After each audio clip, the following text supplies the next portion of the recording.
بسم اللہ الرحمن الرحیم۔ السلام علیکم دوستو، عرش کتنا بڑا ہے؟ کیا عرش سے بڑی کوئی مخلوق ہے؟ کیا اللہ تعالیٰ کی ذات عرش معلیٰ پر براجمان ہے؟ کیا اللہ تعالیٰ کی ذات کے ہاتھ، چہرہ اور پاؤں ہیں؟ آج کی ویڈیو میں تمام تر تفصیلات سے آپ کو آگاہ کریں گے۔ عرش معلیٰ کے بارے میں مختلف فرقوں کا کیا موقف ہے، اور عرش معلیٰ کے بارے میں اور اللہ تعالیٰ کی صفات کے بارے میں اہل سنت کا عقیدہ کیا ہے جو فاسد عقائد کو رد کرتا ہے، اس سے بھی آپ کو آگاہ کریں گے۔ ویڈیو ہر مسلمان کے لیے انتہائی اہمیت کی حامل ہے، لہٰذا ویڈیو کو آپ نے سکپ نہیں کرنا اور آخر تک دیکھنا ہے تاکہ کوئی اہم بات آپ سے مس نہ ہو جائے۔ محترم دوستو، یاد رہے کہ مخلوقات میں سب سے عظیم اور بڑی مخلوق رحمان کا عرش ہے۔ اللہ تعالیٰ نے عظمت کو عرش کی صفت قرار دیا ہے، اور عرش کی لمبائی چوڑائی اس کو بنانے والا ہی جانتا ہے۔ البتہ عرش اللہ تعالیٰ کی مخلوق ہے، جیسا کہ فرمان باری تعالیٰ ہے۔ سورہ الانعام میں اللہ تعالیٰ نے فرمایا، یہ ہے اللہ تمہارا پروردگار، جس کے سوا کوئی معبود برحق نہیں، وہی ہر چیز کا خالق ہے۔ دوستو، اللہ تعالیٰ نے خاص طور پر اپنے آپ کو عرش کا پروردگار بیان کر کے اپنی تعریف بھی بیان فرمائی ہے، جیسا کہ قرآن پاک کی سورہ توبہ کی آیت نمبر 129 میں ارشاد فرمایا، اللہ عرش عظیم کا پروردگار ہے۔ یہی نہیں بلکہ اللہ تعالیٰ نے اپنی تعریف میں عرش کی ملکیت کو بھی بیان کیا ہے کہ میں ہی اس کا مالک ہوں، اور فرمایا سورہ غافر کی آیت نمبر 15 میں اللہ تعالیٰ فرماتے ہیں، بلند درجوں والا اور عرش والا ہے۔ اس آیت کی تفسیر میں ابن کثیر رحمہ اللہ کہتے ہیں، اللہ تعالیٰ عرش عظیم کا مالک ہے جو کہ تمام مخلوقات سے بلند و بالا ہے۔ اللہ تعالیٰ نے عرش کا مقام و مرتبہ بڑھانے کے لیے اسے اپنی نسبت بھی عطا کی، اور سورہ بروج میں اللہ تعالیٰ نے ارشاد فرمایا، اللہ عرش والا اور بزرگی والا ہے۔ دوستو، جہاں تک سوال ہے کہ اللہ تعالیٰ نے عرش کو کب تخلیق کیا، تو یاد رہے کہ اللہ تعالیٰ نے اسے آسمانوں اور زمین کی تخلیق سے پہلے پیدا کیا تھا، جیسا کہ سورہ ہود میں اللہ تعالیٰ نے ارشاد فرمایا، وہی تو ہے جس نے آسمانوں اور زمین کو 6 دنوں میں پیدا کیا، اور اس وقت اس کا عرش پانی پر تھا، تاکہ تمہیں آزمائے کہ تم میں سے کون اچھے عمل کرتا ہے۔ آپ صلی اللہ علیہ وآلہ وسلم کا فرمان ہے، اللہ تعالیٰ موجود تھا، اس سے پہلے کوئی چیز نہیں تھی، اللہ کا عرش پانی پر تھا، پھر اللہ تعالیٰ نے آسمانوں اور زمین کو پیدا فرمایا، اور ذکر یعنی لوح محفوظ میں ہر چیز لکھ دی۔ دوستو، کہتے ہیں اللہ تعالیٰ نے قلم کو جس وقت پیدا فرمایا تو سب سے پہلے اسے تقدیریں لکھنے کا حکم دیا۔ عرش اس سے بھی پہلے پیدا ہو چکا تھا۔ رسول اللہ صلی اللہ علیہ وآلہ وسلم کا فرمان ہے، اللہ تعالیٰ نے آسمانوں اور زمین کو تخلیق سے 50,000 سال قبل تمام مخلوقات کی تقدیریں لکھ دی تھیں، اور اس وقت اللہ کا عرش پانی پر تھا۔ دوستو، یاد رہے کہ عرش غیبی چیز ہے، یعنی ہم اسے دنیا میں نہیں دیکھ سکتے، تاہم اللہ تعالیٰ نے ہمیں اس کی کچھ صفات کے بارے میں بتلایا ہے تاکہ اللہ پر ایمان پختہ ہو، اور یہ بات بھی ذہن میں محکم ہو جائے کہ اللہ تعالیٰ اپنی مخلوق سے بلند ہے۔ روایات بتاتی ہیں کہ عرش الہی پورے جہان پر قبے کی طرح ہے۔ نبی کریم صلی اللہ علیہ وآلہ وسلم نے عرش کو ایسے ہی بیان کیا اور فرمایا، بے شک اللہ کا عرش آسمانوں کے اوپر ایسے ہے۔ آپ صلی اللہ علیہ وآلہ وسلم نے اپنی انگلیوں کے ساتھ قبے کی طرح کا اشارہ فرمایا۔ دوستو، یاد رہے کہ عرش کے پائے اور پہلو بھی ہیں، جیسا کہ آپ صلی اللہ علیہ وآلہ وسلم کا فرمان ہے، لوگ قیامت کے دن مدہوش ہوں گے اور سب سے پہلے مجھ سے زمین پھٹے گی، لیکن پھر بھی موسیٰ عرش کا ایک پایا تھامے ہوئے مجھ سے پہلے کھڑے ہوں گے۔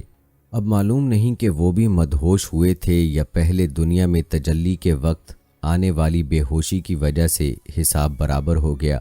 اسی حدیث میں یہ الفاظ بھی ہیں کہ موسیٰ عرش کے پہلو کو پکڑے ہوئے ہوں گے۔ یہ الفاظ صرف بخاری شریف میں ہیں۔ دوستو، بیان ہوا کہ آسمانوں اور زمین کی تخلیق سے پہلے عرش پانی پر تھا، جیسا کہ سورہ ہود میں اللہ تعالیٰ کا فرمان ہے، اور اس کا عرش پانی پر تھا، اور تخلیق کے بعد سے لے کر اب تک پانی پر ہی ہے۔ اس حوالے سے آپ صلی اللہ علیہ وآلہ وسلم کا فرمان ہے، اللہ کا عرش پانی پر ہے اور اللہ عرش کے اوپر ہے، اس کے لیے تمہارا کوئی عمل پوشیدہ نہیں۔ دوستو، یاد رہے کہ عرش سب سے اعلیٰ اور بلند مخلوق ہے، وہ تمام مخلوقات کے لیے چھت بھی ہے۔ اللہ تعالیٰ نے عرش کو اپنا خصوصی قرب دیا، اس سے بڑھ کر کوئی مخلوق اللہ کے قریب نہیں، اور چونکہ اللہ تعالیٰ پاکیزہ ذات ہے لہٰذا اس کے قریب بھی پاکیزہ چیز ہی ہو سکتی ہے۔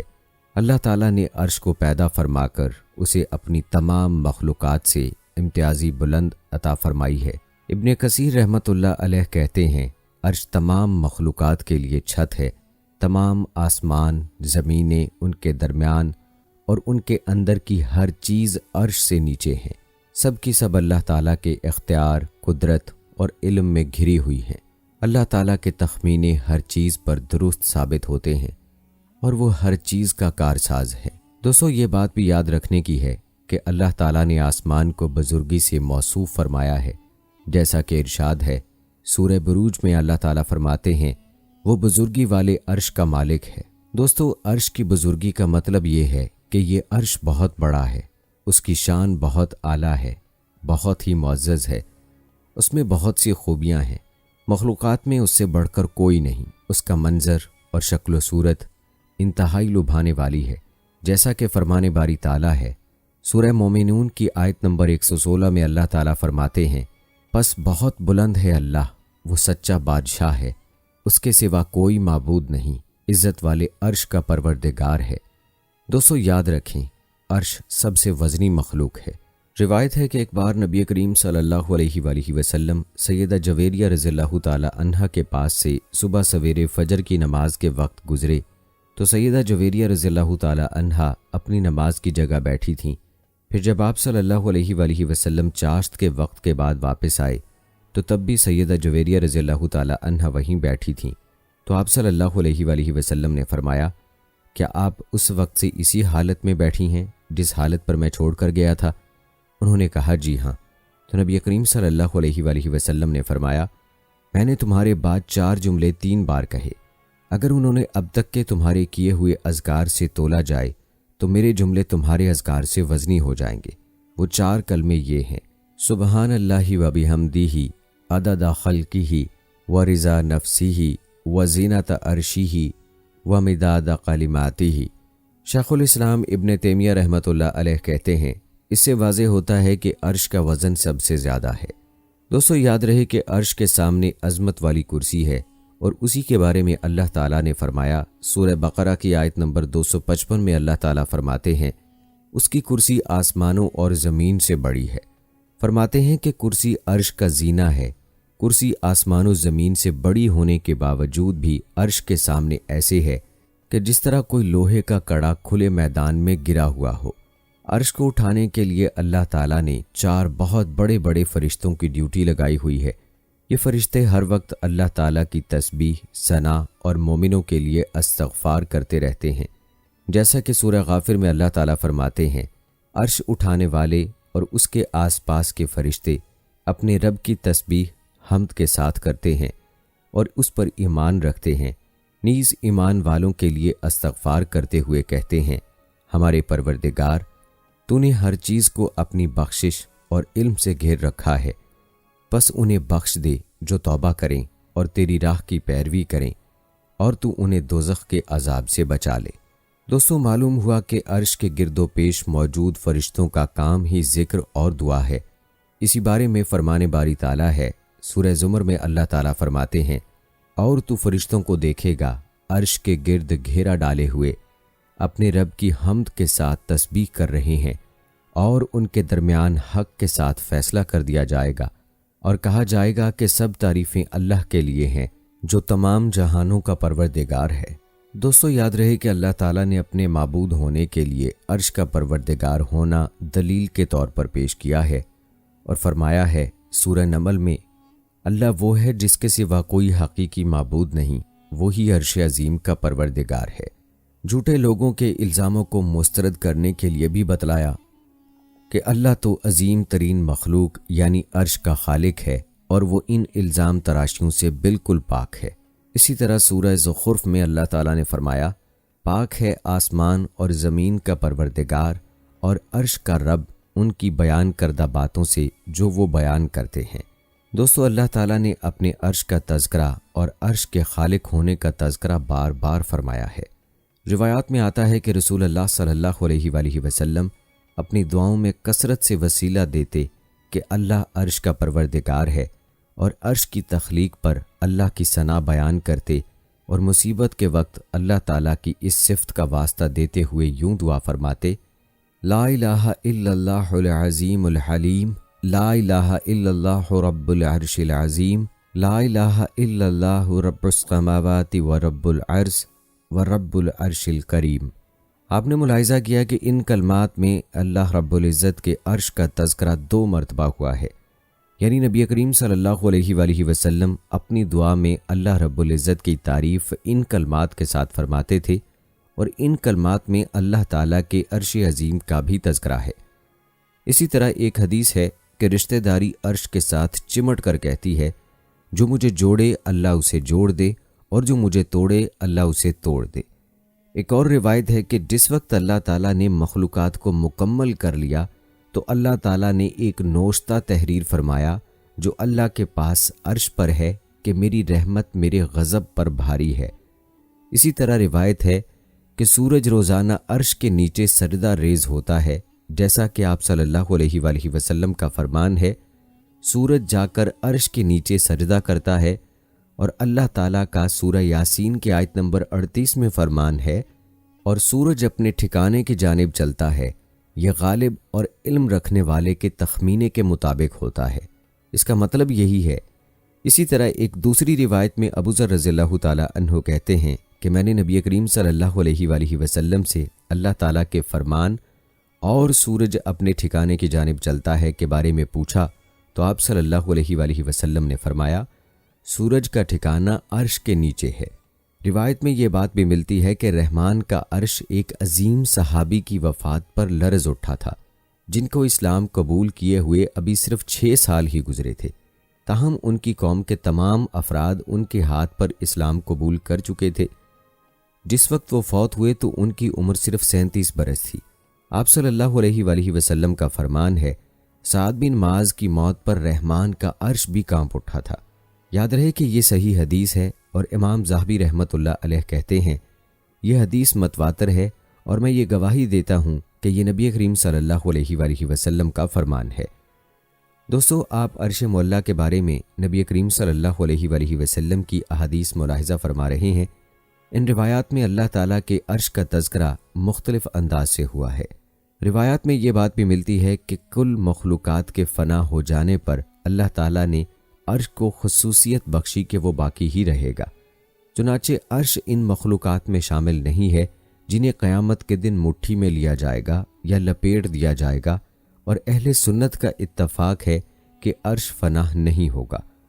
اس حوالے سے شیخ الاسلام ابن تیمیہ رحمۃ اللہ علیہ کہتے ہیں عرش اللہ تعالیٰ کی ان مخلوقات میں شامل نہیں جو 6 دن میں پیدا کی گئیں۔ اللہ تعالیٰ عرش کو شق نہیں فرمائے گا اور نہ ہی اسے ختم کرے گا، اور مشہور احادیث بھی قرآن مجید کی طرح اس بات کو واضح کرتی ہیں کہ عرش باقی رہے گا۔ دوستو، روایات بتاتی ہیں کہ آخرت کے دن عرش کو 8 فرشتے اٹھائے ہوئے ہوں گے، اور اللہ تعالیٰ مخلوقات کے مابین فیصلے کے لیے آئے گا، جیسا کہ فرمان باری تعالیٰ ہے۔ سورہ الحاقہ میں اللہ تعالیٰ فرماتے ہیں: اور تیرے رب کے عرش کو اس دن 8 فرشتے اپنے اوپر اٹھائے ہوئے ہوں گے۔ روایات میں آتا ہے جس وقت لوگ انبیاء کرام سے شفاعت طلب کریں گے تو تمام انبیاء کرام قیامت کی سختی اور ہولناکی کی وجہ سے شفاعت کرنے سے معذرت کر لیں گے، تو پھر لوگ سید الخلق ہمارے نبی صلی اللہ علیہ وآلہ وسلم کے پاس پہنچیں گے۔ اس بارے میں نبی کریم صلی اللہ علیہ وآلہ وسلم کا فرمان ہے: وہ میرے پاس آئیں گے، پھر میں عرش کے نیچے سجدہ ریز ہو جاؤں گا، پھر کہا جائے گا محمد سر اٹھائیں، شفاعت کریں، آپ کی شفاعت قبول کی جائے گی، مانگیں آپ کو دیا جائے گا۔ کہتے ہیں جس وقت محشر میں لوگوں کی تکالیف بڑھ جائیں گی، سورج سر کے 1 میل قریب آ جائے گا، تو اللہ تعالیٰ اپنے چنیدہ بندوں کو اپنے عرش کا سایہ نصیب فرمائے گا۔ جیسا کہ ایک روایت میں آپ صلی اللہ علیہ وآلہ وسلم کا فرمان ہے 7 قسم کے افراد کو اللہ تعالیٰ عرش کا سایہ نصیب فرمائے گا، جس دن اس کے سائے کے علاوہ کوئی سایہ نہیں ہوگا۔ نمبر 1، عادل حکمران۔ نمبر 2، اپنے پروردگار کی عبادت میں پروان چڑھنے والا نوجوان۔ نمبر 3، ایسا آدمی جس کا دل مسجد سے جڑا ہوا ہو۔ نمبر 4، دو ایسے آدمی جو اللہ کے لیے آپس میں محبت کرتے ہوں اسی پر ملے اور جدا ہوتے ہوں۔ نمبر 5، ایسا آدمی جس سے جاہ و جمال والی خاتون بدکاری کا مطالبہ کرے اور وہ کہہ دے میں اللہ سے ڈرتا ہوں۔ نمبر 6، ایسا شخص جو صدقہ کرتے ہوئے اتنا خفیہ انداز اپنائے کہ بائیں ہاتھ کو بھی علم نہ ہو کہ دائیں ہاتھ نے کیا خرچ کیا۔ نمبر 7، ایسا شخص جو تنہائی میں اللہ کو یاد کرے تو اس کی آنکھیں نم ہو جائیں۔ دوستو، ایک اور حدیث ہے کہ اللہ کے لیے محبت کرنے والے اللہ کے عرش کے سائے تلے ہوں گے۔ دوستو، روایات کے مطابق جنت کے مختلف درجے ہیں، ان میں سب سے اعلیٰ جنت الفردوس ہے اور اس کی چھت رحمان کا عرش ہے۔ آپ صلی اللہ علیہ وآلہ وسلم کا فرمان ہے، جب بھی اللہ سے مانگو تو جنت الفردوس مانگو، کیونکہ یہ سب سے بہترین اور بلند ترین جنت ہے۔ اس میں سے جنت کی نہریں پھوٹتی ہیں اور اس کے اوپر رحمان کا عرش ہے۔ ناظرین، ذرا سوچیں کہ اگر اللہ کا عرش اتنا عظیم اور بڑا ہے تو پھر اللہ تعالیٰ کی ذات اس سے بھی بڑی اور عظیم ہے۔ وہ ہر چیز کو اپنے گھیرے میں لیے ہوئے ہے، اسے کوئی چیز اپنے گھیرے میں نہیں لے سکتی۔ وہ ہر چیز پر غالب ہے، اس پر کوئی چیز غالب نہیں۔ وہ اتنا خفیہ ہے کہ مخلوق تک رسائی سے اسے کوئی چیز نہیں روک سکتی۔ مخلوق کی شان اصل میں اللہ تعالیٰ کی عظمت اور کبریائی کی دلیل ہے۔ مخلوق کی عظمت اللہ تعالیٰ کی شان و شوکت کی دلیل ہے۔ اسی لیے فرماتے ہیں کہ اللہ کی پہچان کرنی ہے تو اللہ تعالیٰ کی مخلوق میں غور و تدبر کرو۔ دوستو، عرش کے بارے میں تو آپ ملاحظہ کر چکے ہیں کہ یہ اللہ تعالیٰ کی مخلوقات میں اللہ کی سب سے بڑی مخلوق ہے۔ دوستو، عرش کی جگہ اگر انسان پہلے آسمان کے بارے میں ہی سوچے، اس پر غور کرے، تو آسمان کی بڑائی بھی اس انسان کے فہم میں نہیں آ سکتی۔ اس آسمان کے اندر اللہ تعالیٰ نے جو چاند، سورج بنائے ہیں اور جو سیارے اور کہکشائیں بنائی ہیں، یہ سب اتنی بڑی ہیں کہ انسانی عقل دنگ رہ جاتی ہے۔ اور پھر یہ ایک ہی آسمان نہیں ہے، بلکہ اس آسمان کے بعد دوسرا آسمان بھی ہے، پھر تیسرا، چوتھا، اور اسی طرح سے 7 آسمان ہیں۔ اب 7واں آسمان کتنا بڑا ہوگا، کیا آپ تصور کر سکتے ہیں؟ یہ ہمارے تصور سے بہت دور ہے۔ اور پھر 7ویں آسمان سے اوپر اللہ کا عرش ہے، یہ کتنا بڑا ہوگا یہ اللہ ہی جانتا ہے۔ اور یہ اللہ کی بڑائی کی واضح دلیل ہے، کیونکہ اللہ کے عرش سے بڑی کوئی مخلوق نہیں ہے اور اللہ کی ذات سے بڑی کوئی ذات نہیں ہے۔ اس حوالے سے یہ تفصیلی حدیث ملاحظہ فرمائیں۔ حضرت ابو ہریرہ رضی اللہ تعالی عنہ سے روایت ہے کہ ایک مرتبہ نبی اکرم صلی اللہ علیہ وآلہ وسلم اور صحابہ رضی اللہ تعالی عنہ بیٹھے ہوئے تھے کہ بادل آ گئے۔ نبی اکرم صلی اللہ علیہ وآلہ وسلم نے پوچھا، جانتے ہو یہ کیا ہے؟ صحابہ کرام رضی اللہ تعالی عنہم نے عرض کیا، اللہ اور اس کا رسول صلی اللہ علیہ وآلہ وسلم اچھی طرح جانتے ہیں۔ آپ صلی اللہ علیہ وآلہ وسلم نے فرمایا، یہ بادل زمین کو سیراب کرنے والے ہوتے ہیں۔ اللہ تعالیٰ انہیں ان لوگوں کی طرف ہانکتے ہیں جو اس کا شکر ادا نہیں کرتے اور اسے پکارتے نہیں۔ پھر آپ صلی اللہ علیہ وآلہ وسلم نے پوچھا، جانتے ہو تمہارے اوپر کیا ہے؟ عرض کیا، اللہ اور اس کا رسول صلی اللہ علیہ وآلہ وسلم زیادہ جانتے ہیں۔ آپ صلی اللہ علیہ وآلہ وسلم نے فرمایا، یہ رقی یعنی اونچی چھت ہے جس سے حفاظت کی گئی، اور یہ موج کی طرح ہے جو بغیر ستون کے ہے۔ پھر پوچھا، کیا جانتے ہو کہ تمہارے اور اس کے درمیان کتنا فاصلہ ہے؟ صحابہ کرام رضی اللہ تعالی عنہم نے عرض کیا، اللہ اور اس کا رسول صلی اللہ علیہ وآلہ وسلم زیادہ جانتے ہیں۔ آپ صلی اللہ علیہ وآلہ وسلم نے فرمایا، تمہارے اور اس کے درمیان 500 برس کی مسافت ہے۔ پھر آپ صلی اللہ علیہ وآلہ وسلم نے پوچھا، کیا جانتے ہو اس کے اوپر کیا ہے؟ صحابہ کرام رضی اللہ تعالی عنہم نے عرض کیا، اللہ اور اس کا رسول صلی اللہ علیہ وآلہ وسلم بہتر جانتے ہیں۔ آپ صلی اللہ علیہ وآلہ وسلم نے فرمایا، اسی اوپر 2 آسمان ہیں جن کے درمیان 500 برس کا فاصلہ ہے۔ پھر آپ صلی اللہ علیہ وآلہ وسلم نے اسی طرح 7 آسمان گنوائے اور بتایا ہر 2 آسمانوں کے درمیان آسمان و زمین کے درمیان کے فاصلے کے برابر فاصلہ ہے۔ پھر آپ صلی اللہ علیہ وآلہ وسلم نے پوچھا کہ کیا جانتے ہو کہ اس کے اوپر کیا ہے؟ صحابہ کرام رضی اللہ تعالی عنہم نے عرض کیا، اللہ اور اس کا رسول صلی اللہ علیہ وآلہ وسلم بہتر جانتے ہیں۔ آپ صلی اللہ علیہ وآلہ وسلم نے فرمایا، اس کے اوپر عرش ہے اور وہ آسمان سے اتنا دور ہے جتنا زمین سے آسمان۔ پھر آپ صلی اللہ علیہ وآلہ وسلم نے پوچھا کہ کیا تمہیں معلوم ہے کہ تمہارے نیچے کیا ہے؟ صحابہ کرام رضی اللہ تعالی عنہم نے عرض کیا، اللہ اور اس کا رسول صلی اللہ علیہ وآلہ وسلم بہتر جانتا ہے۔ آپ صلی اللہ علیہ وآلہ وسلم نے فرمایا، یہ زمین ہے۔ پھر آپ صلی اللہ علیہ وآلہ وسلم نے پوچھا، کیا تمہیں معلوم ہے اس کے نیچے کیا ہے؟ صحابہ کرام رضی اللہ تعالیٰ عنہم نے عرض کیا، اللہ اور اس کا رسول صلی اللہ علیہ وآلہ وسلم بہتر جانتے ہیں۔ آپ صلی اللہ علیہ وآلہ وسلم نے فرمایا، اس کے نیچے دوسری زمین ہے، پہلی زمین اور دوسری زمین کے درمیان 500 برس کی مسافت ہے۔ پھر پوچھا آپ صلی اللہ علیہ وآلہ وسلم نے 7 زمینیں گنوائیں اور بتایا کہ ہر 2 کے درمیان اتنا ہی فاصلہ ہے۔ پھر آپ صلی اللہ علیہ وآلہ وسلم نے فرمایا، اس ذات کی قسم جس کے قبضہ قدرت میں محمد کی جان ہے، اگر تم لوگ نیچے زمین کی طرف رسی پھینکو گے تو وہ اللہ تک پہنچے گی۔ اور پھر یہ آیت پڑھی، هو الاول والآخر والظاہر والباطن وهو بكل شیء علیم۔ سورہ حدید کی آیت نمبر 3 تلاوت فرمائی۔ وہی ہے سب سے پہلا اور سب سے پچھلا، اور باہر اور اندر وہ سب کچھ جانتا ہے۔ دوستو، ابن قیم رحمۃ اللہ علیہ کہتے ہیں، اللہ تعالیٰ کے مخلوق سے بلند ہونے کے متعلق 1000 سے زائد دلائل ہیں۔ اللہ تعالیٰ اپنی شایان شان کیفیت کے ساتھ عرش پر مستوی ہے، اور یہ عظیم ترین مخلوق یعنی عرش پر خاص علو ہے۔ سورہ طٰہٰ میں اللہ تعالیٰ ارشاد فرماتے ہیں، رحمان عرش پر مستوی ہے۔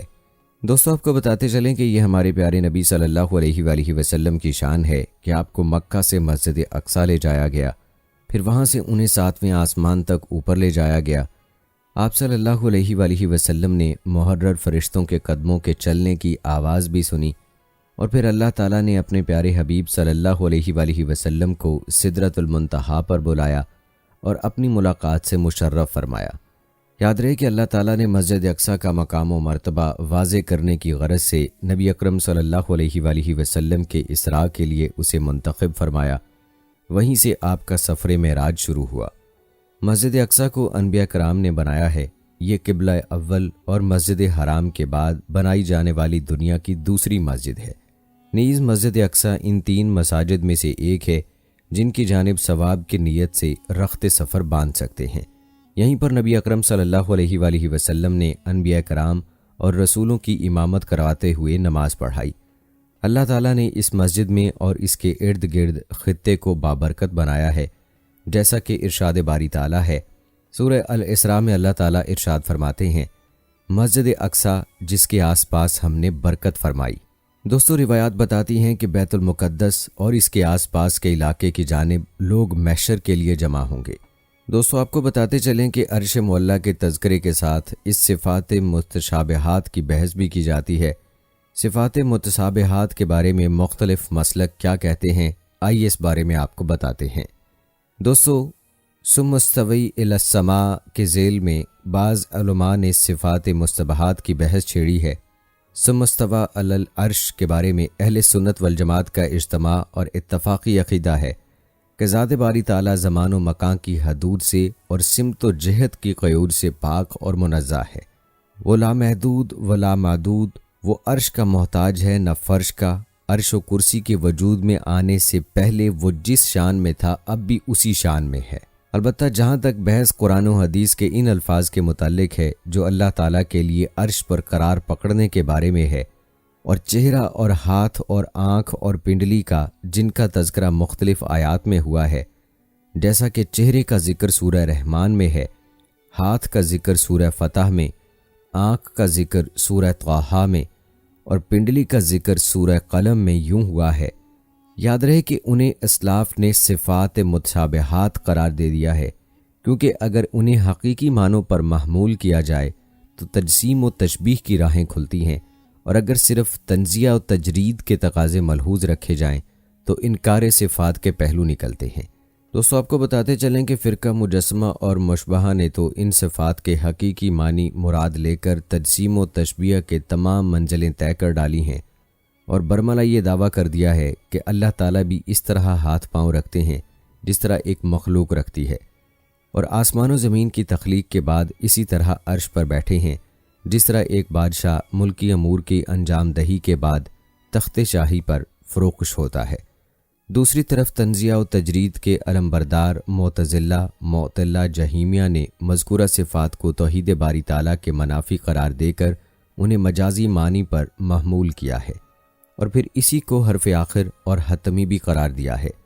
دوستو، افراط تفرید کی اس کشمکش میں اہل سنت والجماعت ہی ایسا گروہ ہے جو اعتدال کی راہ پر گامزن رہا ہے اور سلف صالحین کے نقش قدم پر چل کر تعبیر و تشریح کے اس پیچیدہ مقام سے باسلامت گزر گیا اور اس پر قائم ہے۔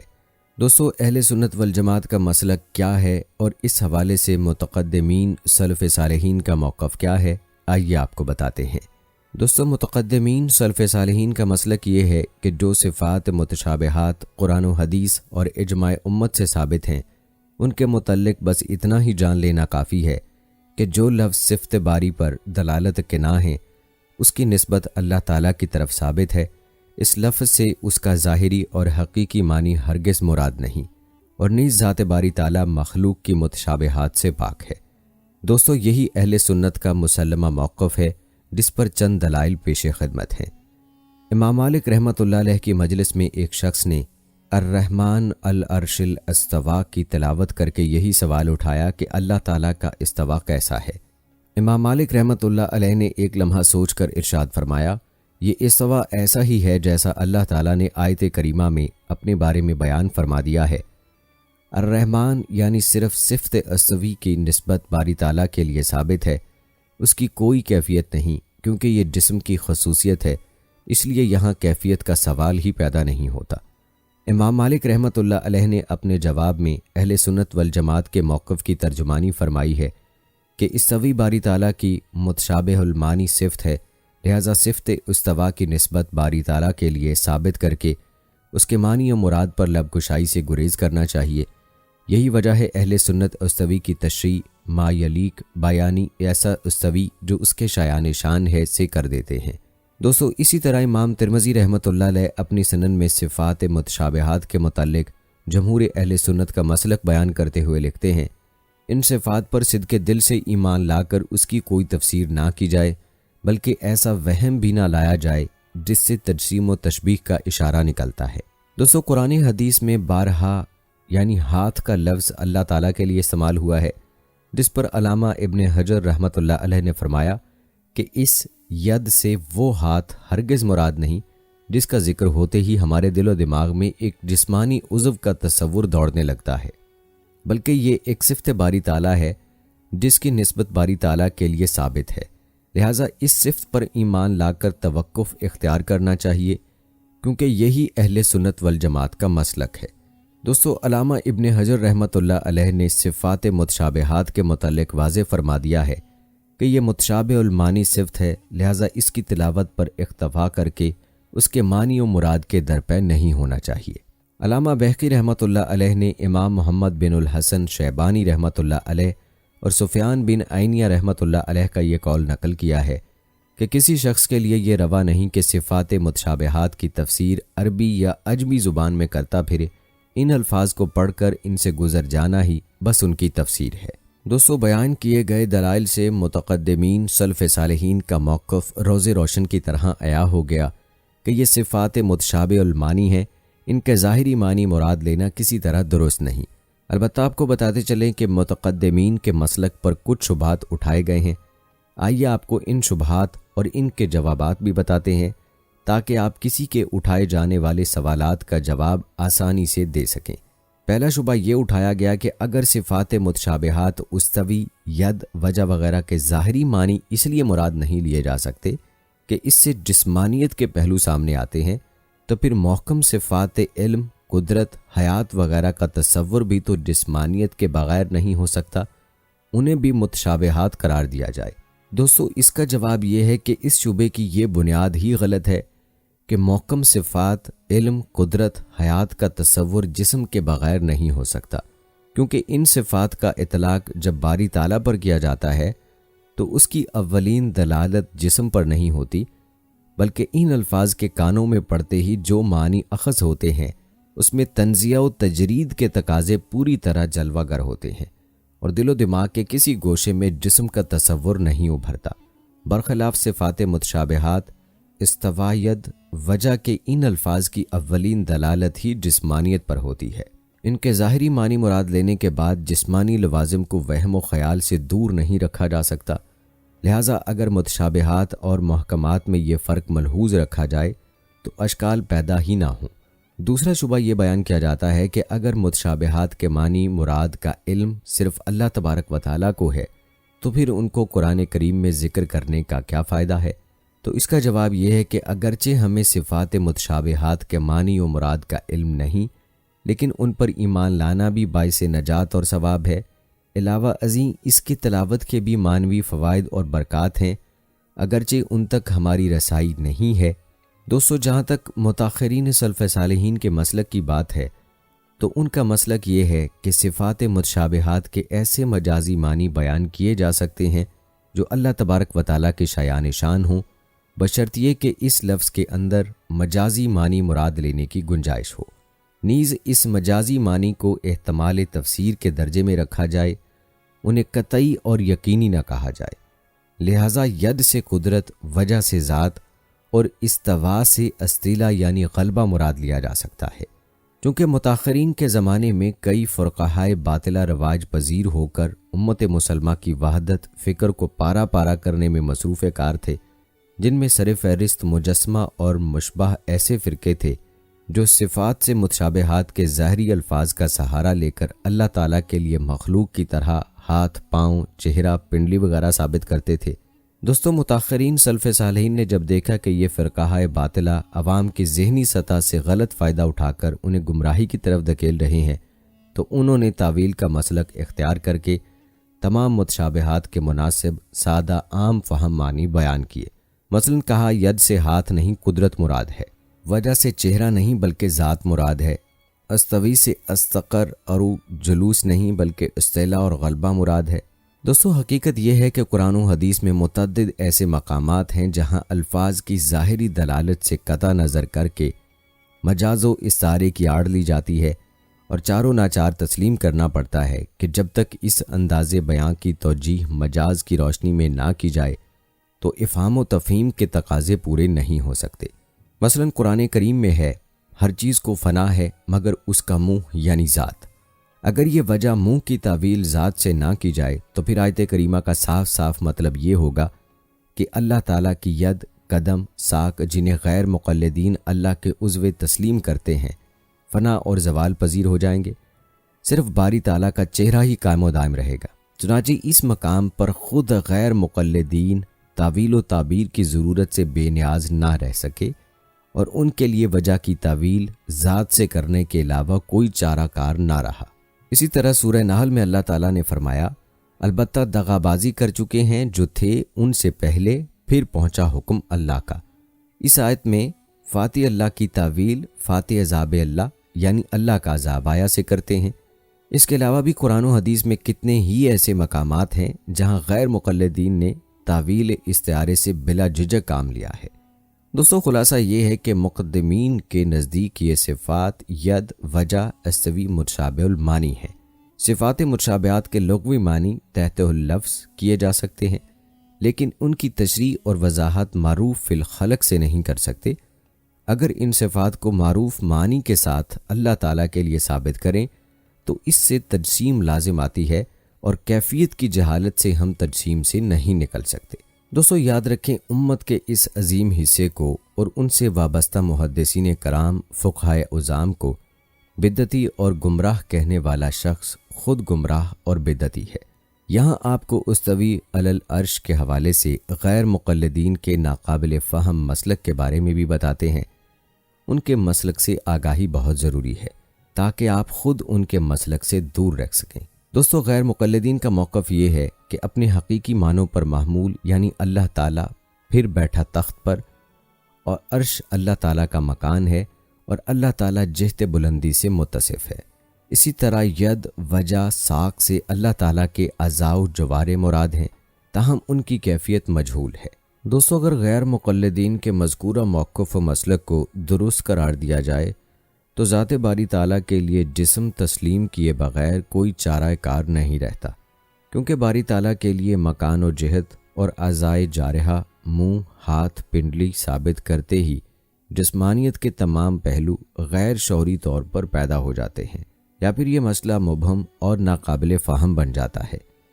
اس لیے کہ جب آپ اللہ تعالیٰ کے لیے چہرہ، ہاتھ، پنڈلی وغیرہ کے اسبات پر زور دیتے ہیں تو اس کے جو معنی انسانی ذہن میں متبادر ہوتے ہیں وہ یہ ہیں کہ اس کی ذات نہ صرف جسم رکھتی ہے بلکہ اعضاء و جوارح سے بھی متصف ہے۔ لیکن پھر جب آپ کہتے ہیں ان اعضاء و جوارح کی کیفیت مجہول ہے، اس کا ہاتھ ہمارے ہاتھ کے مانند نہیں، اس کا چہرہ ہمارے چہرے کی طرح نہیں، تو پھر فیصلہ کن سوال پر یہ پیدا ہوتا ہے کہ اس نفی کا اطلاق کس سے متعلق ہے؟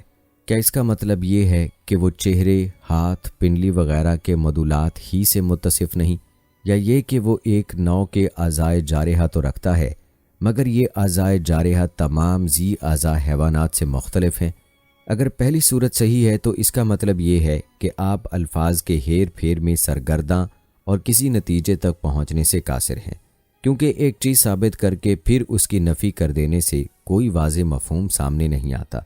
اگر وہ دوسری صورت صحیح ہے تو پھر جسمانیت سے دامن بچانا محال ہے، اس لیے کہ آپ کی نفی کا اطلاق صرف حیت، شکل اور نوعیت پر ہوا ہے، جس کا سیدھا سادہ مطلب یہ ہے کہ اللہ تعالیٰ کے لیے ید، وجہ، استوی علی العرش کے جسمانی مدلول تو ثابت ہیں لیکن ہمارے ساتھ چہرے کے مقابلے میں بے نظیر ہیں۔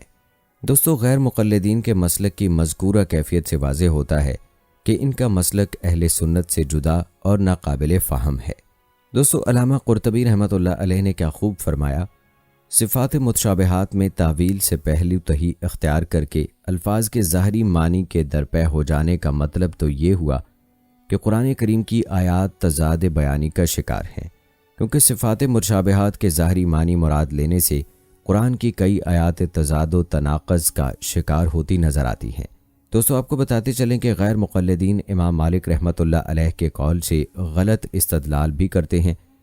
غیر مقلدین کا کہنا ہے کہ امام مالک رحمۃ اللہ علیہ صفات متشابہات کو حقیقی معنوں پر محمول کر کے اس کی کیفیت مجہول قرار دیتے تھے۔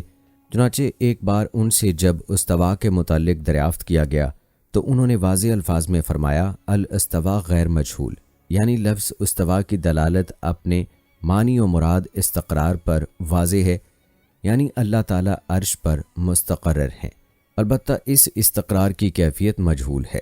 دوستو، یاد رکھیں کہ اصل عقیدہ یہی ہے کہ جو اہل سنت والجماعت کا عقیدہ ہے کہ اللہ تعالیٰ کی ذات مبارکہ جسم سے اور جسم کی تمام خصوصیات، زمان و مکان اور حدود و جہت سے پاک اور منزہ ہے، لہٰذا ذات باری تعالیٰ کے حق میں کوئی لفظ میں استعمال نہ کیا جائے جو جسم اور خاصہ جسم پر دلالت کرتا ہو۔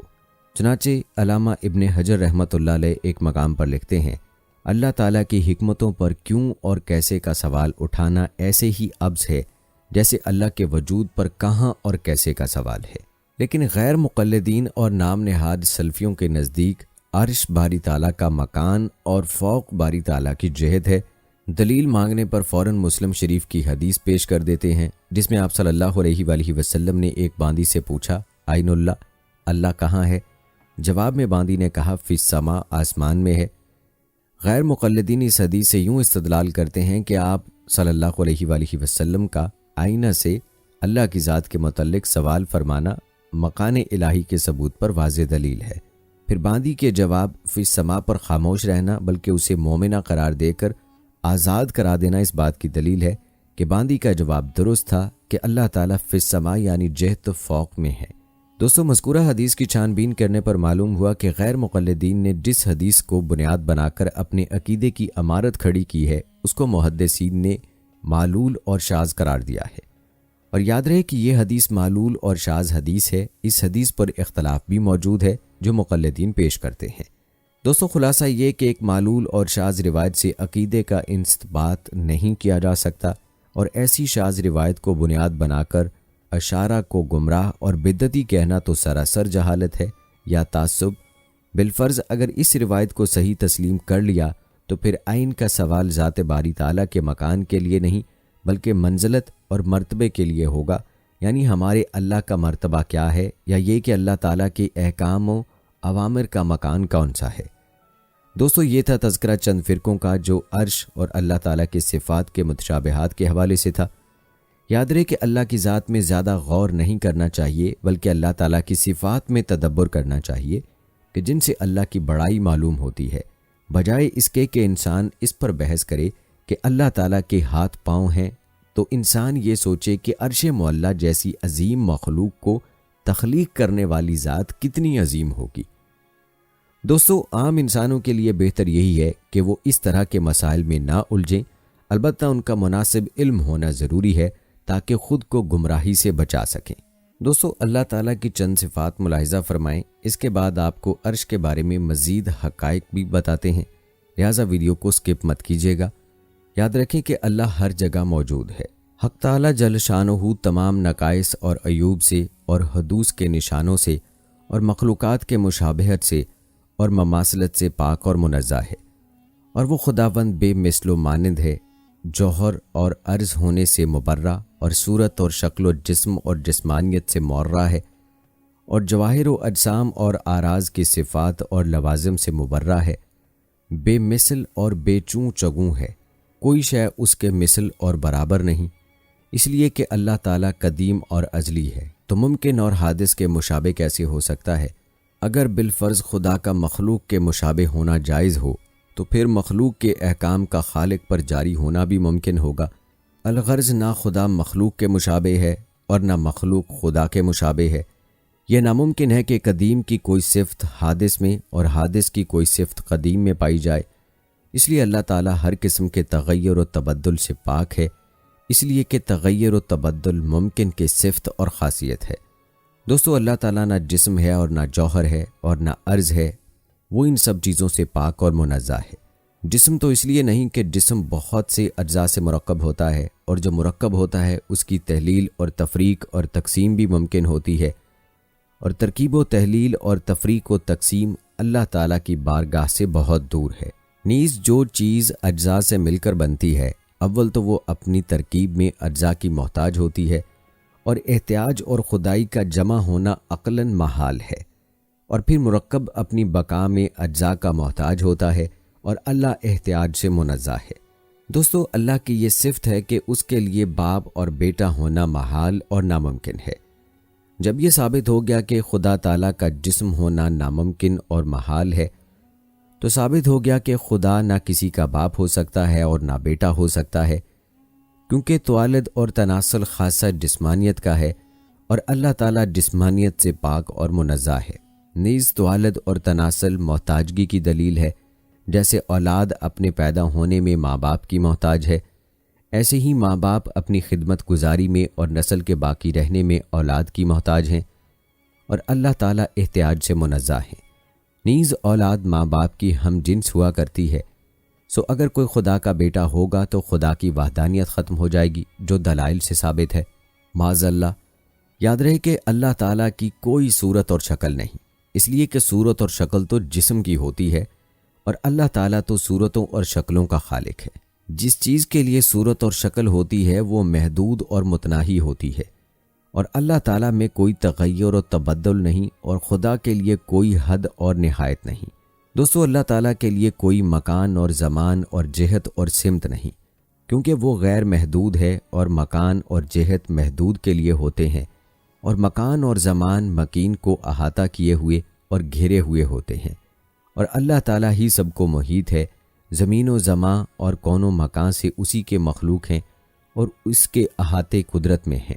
اس کی ہستی، سمت اور جہت اور مکان اور زمان کی حدود اور قیود سے پاک ہیں، لہٰذا اللہ تعالیٰ کے متعلق یہ سوال نہیں ہو سکتا کہ وہ کہاں ہے اور کب سے ہے، اس لیے کہ وہ مکان اور زمان سب سے سابق اور مقدم ہے۔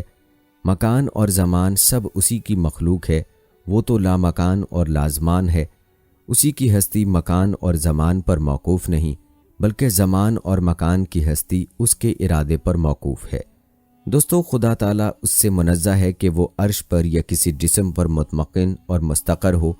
جس طرح بادشاہ کو یہ کہا جا سکتا ہے کہ بادشاہ تخت پر بیٹھا ہوا ہے، اللہ تعالیٰ کی نسبت ایسا کہنا جائز نہیں، اس لیے کہ اللہ تعالیٰ کوئی مقدار ہی نہیں، کیونکہ کسی جسم پر وہی چیز مطمئن ہو سکتی ہے کہ جو ذی مقدار ہو، اور اس سے بڑی ہو یا چھوٹی ہو یا اس کے برابر ہو، اور یہ کمی بیشی بارگاہ خداوندی میں محال ہے۔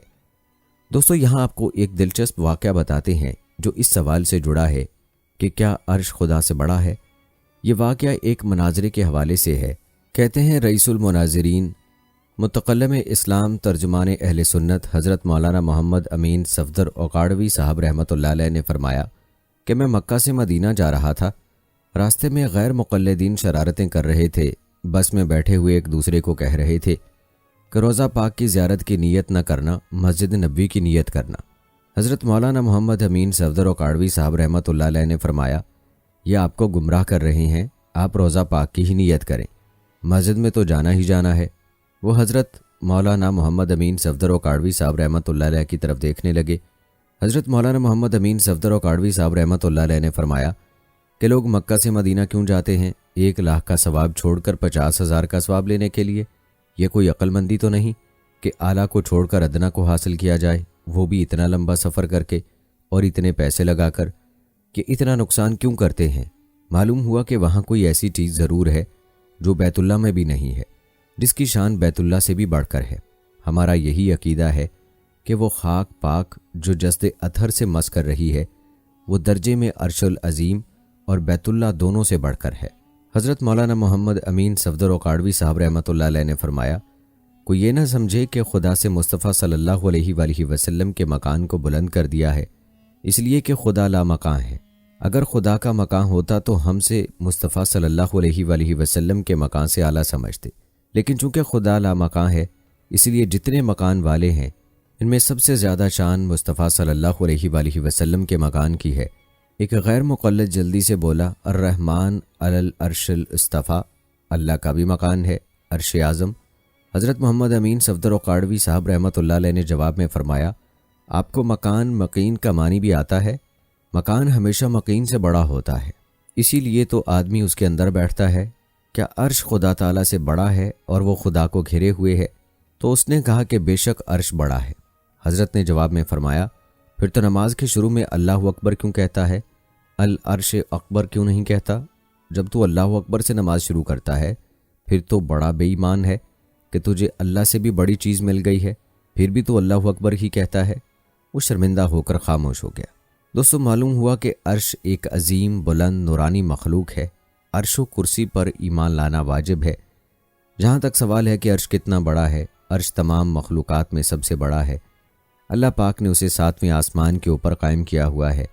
عرش جنت کے اوپر ہے، جیسا کہ نبی رحمت نبی کریم صلی اللہ علیہ وآلہ وسلم نے فرمایا جب اللہ کریم سے مانگو تو جنت الفردوس مانگو کہ وہ اوسط بہشت اور اعلیٰ جنت ہے، اور اس کے اوپر عرش رحمان ہے اور اسی سے جنت کی نہریں جاری ہوتی ہیں، یعنی جنت کی چھت عرش ہے۔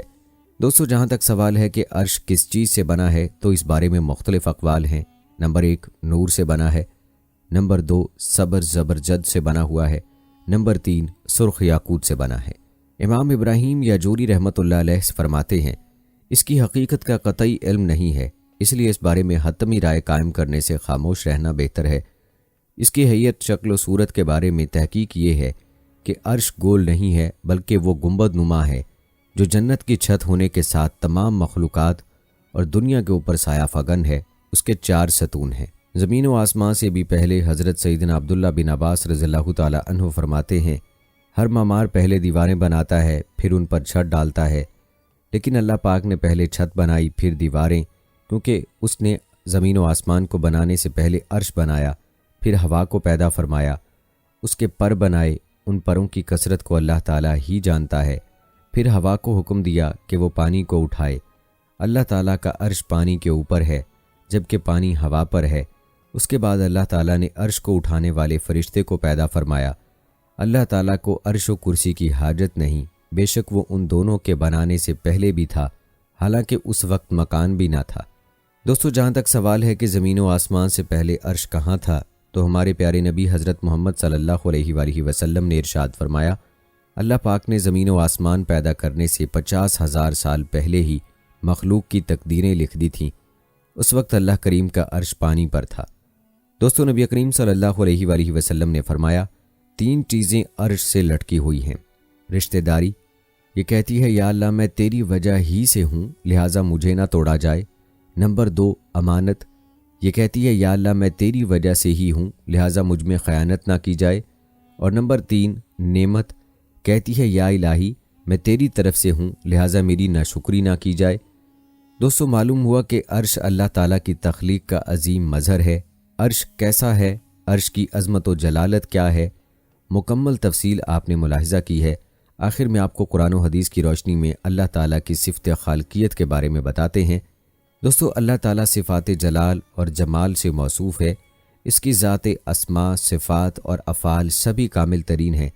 اس کا کوئی ہم نام یا ہمسر نہیں، اس کی کوئی شبیہ یا اس کا کوئی ثانی نہیں، جیسا کہ فرمان باری تعالیٰ ہے، اس کی مثل کوئی نہیں ہے اور وہ سننے اور دیکھنے والا ہے۔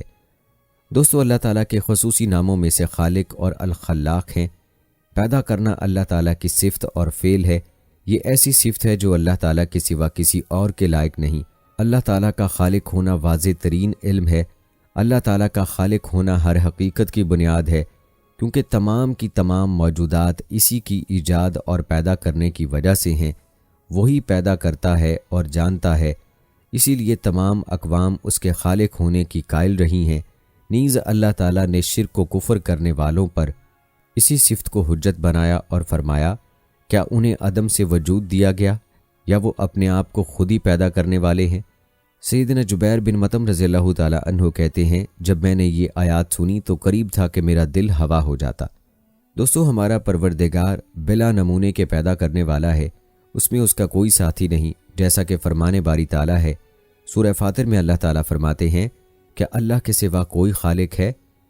دوستو اگر پورے جہان کے لوگ بھی کسی معمولی چیز کو پیدا کرنے کے لیے جمع ہو جائیں تو پیدا نہیں کر پائیں گے، جیسا کہ سورہ حج میں اللہ تعالیٰ فرماتے ہیں، اللہ کے سوا جن لوگوں کو تم پکارتے ہو وہ تو ایک مکھی بھی پیدا نہیں کر سکتے، چاہے سب اس کے لیے جمع ہی کیوں نہ ہو جائیں۔ وہی بہت زیادہ پیدا کرنے والا اور جاننے والا ہے۔ کسی بھی چیز کا وجود اسی کی تخلیق ہے، کیونکہ اللہ ہی ہر چیز کا خالق ہے۔ اس کی مخلوقات بہت زیادہ اور لامتناہی ہیں، تخلیق میں اس کا کوئی ثانی نہیں۔ سورہ مومنون میں اللہ تعالیٰ کا ارشاد ہے، اللہ برکتوں والا ہے اور وہ سب سے بہترین خالق ہے۔ وہ ازل سے اپنی مرضی کے ساتھ پیدا کرتا چلا آ رہا ہے، جو چاہتا ہے کہ کر گزرتا ہے، جو بھی پیدا کرتا ہے اسے کامل مہارت سے بناتا ہے، وہی پیدا کرتا ہے اور درست بناتا ہے، وہی صحیح تخمینہ لگاتا ہے اور ہدایت دیتا ہے۔ تمام مخلوقات اس کی تدبیر اور تخمینوں کا مظہر ہیں، جیسا کہ سورہ فرقان میں اللہ تعالیٰ نے فرمایا، اور اس نے ہر چیز کو پیدا کیا اور پھر اس کا صحیح تخمینہ بھی لگایا۔ ہر مخلوق کی تخلیق حکمت سے بھری ہوئی اور فضولیات سے مکمل طور پر پاک ہے، جیسا کہ سورہ مومنون میں اللہ تعالیٰ نے فرمایا، کیا تم نے یہ سمجھ لیا ہے کہ ہم نے تمہیں عبث پیدا کیا اور تمہیں ہماری طرف نہیں لوٹایا جائے گا؟ دوستو یاد رہے کہ اللہ تعالیٰ کی تخلیق میں کوئی نہ کوئی حکمت ضرور ہے، جیسا کہ سورہ دخان میں اللہ تعالیٰ نے فرمایا، ہم نے آسمان، زمین اور ان کے مابین چیزوں کو کھیل کود میں پیدا نہیں کیا، ہم نے انہیں حقیقی مصلحت پر پیدا کیا ہے۔ سارا جہان اللہ تعالیٰ کی ربوبیت کا گواہ ہے اور ہر چیز اس بات کی دلیل ہے کہ وہ یکتا ہے۔ اسی طرح سورہ قاف میں اللہ تعالیٰ نے فرمایا، کیا انہوں نے اپنے اوپر آسمان کی طرف نہیں دیکھا کہ ہم نے کس طرح اسے بنایا اور آراستہ کیا اور اس میں کوئی شگاف نہیں، اور زمین کو ہم نے پھیلا دیا اور اس میں مضبوط پہاڑ رکھ دیے اور اس میں ہر طرح کی پربہار چیزیں اگائیں۔ یہ ہر رجوع کرنے والے بندے کے لیے بصیرت اور سبق ہے۔ دوستو اللہ وہ ہے جس نے 7 آسمانوں اور انہی کے مثل زمین کو بھی پیدا کیا۔ اس کا حکم ان کے درمیان اترتا ہے تاکہ تم جان لو کہ اللہ ہر چیز پر قادر ہے اور اللہ تعالیٰ نے ہر چیز کو علم سے گھیر رکھا ہے۔ دوستو اللہ تعالیٰ ہی اکیلا خالق ہے، باقی جو کچھ ہے وہ مخلوقات ہیں، اور مخلوقات کے بارے میں سوچ و بچار نصیحت اور عبرت کا باعث ہے۔ اس سے خالق کی تعظیم کے لیے رغبت پیدا ہوتی ہے اور یہ ایمان میں اضافے کا باعث بھی ہے، جیسا کہ سورہ آل عمران میں اللہ تعالیٰ کا ارشاد ہے، آسمانوں اور زمین کی پیدائش میں اور رات اور دن کے باری باری آنے جانے میں اہل عقل کے لیے بہت سی نشانیاں ہیں، جو اٹھتے بیٹھتے اور لیٹتے ہر حال میں اللہ کو یاد کرتے اور آسمان و زمین کی تخلیق میں سوچ و بچار کرتے اور پکار اٹھتے ہیں، ہمارے پروردگار تو نے یہ سب کچھ بے مقصد پیدا نہیں کیا، تیری ذات اس سے پاک ہے، پس ہمیں دوزخ کے عذاب سے بچا لے۔ دوستو یہ تھی ہماری آج کی ویڈیو۔ جانے سے پہلے ویڈیو کو شیئر ضرور کیجیے گا۔ ہم امید کرتے ہیں کہ ہماری آج کی یہ ویڈیو آپ سب کو ضرور پسند آئی ہوگی۔ آج کی ویڈیو کے متعلق اپنی رائے کا اظہار کمنٹ باکس میں لازمی کیجیے گا۔ ملتے ہیں اگلی ویڈیو میں، تب تک کے لیے مجھے اجازت دیں۔ فی امان اللہ۔